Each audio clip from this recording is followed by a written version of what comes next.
Hi guys, magandang gabi sa inyong lahat dyan. So, ito tayo ngayon nagbabalik para magbahagi sa inyo ng kaalaman patungkol sa Mio Gravis 125 na nag-check engine. So, yung check engine niya is ganito. Hindi nawawala yung check engine niya. Dapat kasi kapag inun mo yung susian, nawawala na yan. Lalo na pag pinaandar natin. Ayan guys, oh. Pinaandar natin yung motor, pero nandyan pa rin yung check engine niya, no? So, hindi talaga nawawala.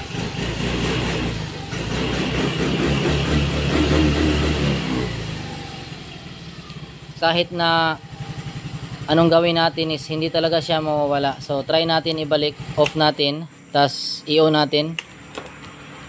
So, ayan. Pandarin natin ulit. Hindi talaga nawawala yung kanyang check engine na sign. So, yan yung tatalakayin natin ngayon at i-tutor ko sa inyo kung paano natin i-reset para mawala itong steady check engine sign na to. Ayan guys, yung mga kailangan natin tools, itong OBD na connector at itong ano niya guys, yan ALM 327 na i-connect natin sa Bluetooth. Tas itong app na to guys, ayan, car scanner ALM OBD2.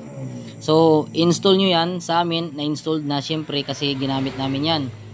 Tapos bubuksan na natin yung ating upuan ngayon para makita na natin yung battery. So dito nakalukit yung battery guys, at dyan din yung kukunika natin sa ating sakit na ito guys. Yan. I-press lang natin tong sa gitna, ayan. Dalawa yan. Tapos bubunot na natin yan. Tapos makikita na natin yung ating ito guys. Ito yung battery. Ayan, ito yung ating hanapin guys. Ito. Yung may tatlong wire. Press natin pa ibaba. Ayan. Para matanggal natin. Press lang pababa. So ayan, kukunik na natin to.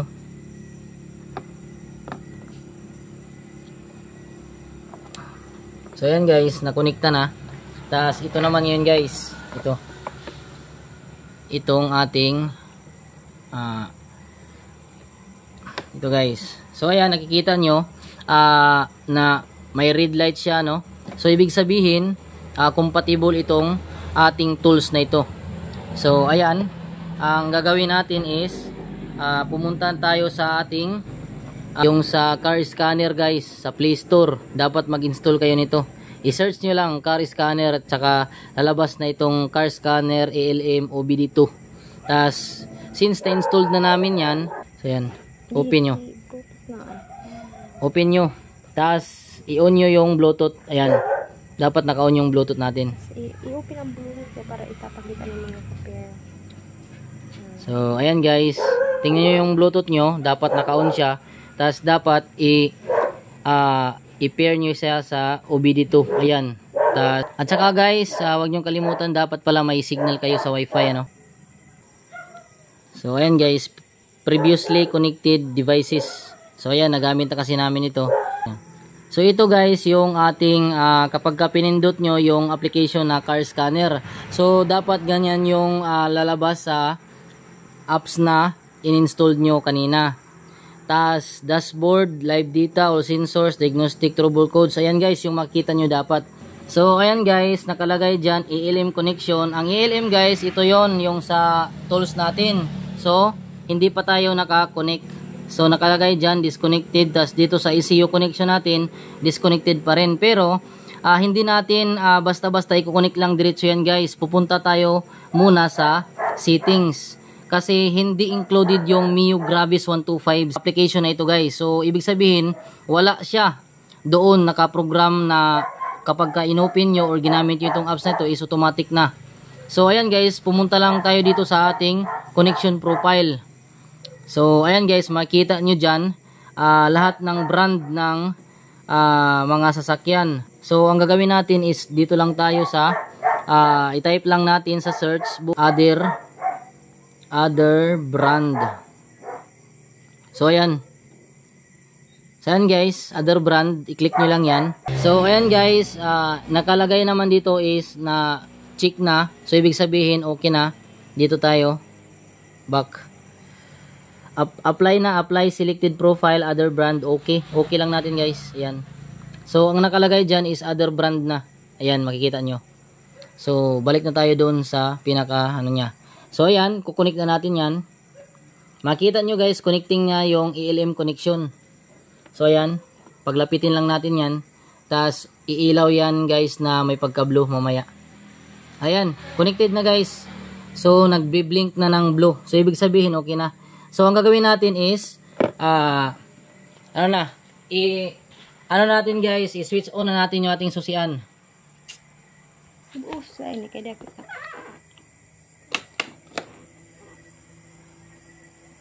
So ayan guys, nandyan yung check engine niya na sign.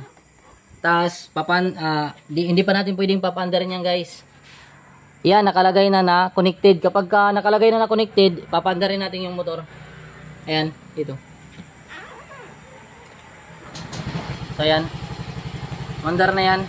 So nandun pa rin yung ating check engine guys. Ayan. So itong ating tools na ito guys is may kulay na siya, no? Ayan, green at saka blue na nagbi-blink, tas may steady na pula. So ang gagawin natin is punta lang tayo dito sa ating diagnostic trouble codes. Yan. Tapos guys, makita nyo lahat dyan is i-clear lang natin to lahat. Okay lang guys. Hanggang sa 15 yung bilang, madidelete na yan. Tingnan natin dito guys sa dashboard nya. Ayan. Ayan guys, nawala na yung kanyang steady check engine na sign. So dinidelete na kasi ng ating tool. So ayan, hintayin nyo lang guys na maubos yung 15 na trouble codes natin. So hanggang 15. So ayan, 12, 13, 14 at 15. So pagkatapos yan guys, okay nyo lang, press okay. Tas back na guys, back na. Tapos pwede nyo lang i-disconnect guys.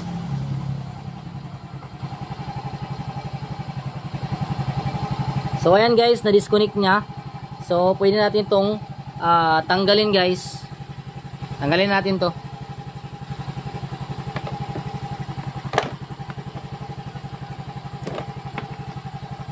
Tingnan natin itong sa ating dashboard guys habang umaandar pa itong ating motor. So ayan guys, naging okay na siya, no? So okay na rin yung response ng ating throttle.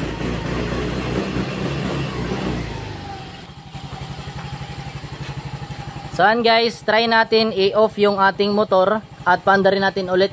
Check natin kung meron pa ba yung check engine. So itatry natin ngayon ibalik, buhayin natin ulit, on natin yung ignition switch para ma-verify natin kung okay na ba yung ating pagre-reset guys, ano? Kung nawawala na ba yung ating check engine na sign. So ayan, on natin. Ayun guys, nawala na, no? Tapos paandarin natin to. So ayun guys, umandar na yung ating motor. So ayan, wala na yung ating check engine na sign. So yun lamang guys, maraming salamat. Sana mag-subscribe kayo sa aking YouTube channel para sa more pa na mga tutorials na isi-share ko sa inyo. Tas baka soon guys mag-upload tayo ng mga about sa engine upgrades. Ito yung ating trail bike na nirepaint natin nung nakaraan. So pinapugi lang natin ng konti guys. So ayan, abang-abang sa mga vlog nito guys. Maraming salamat.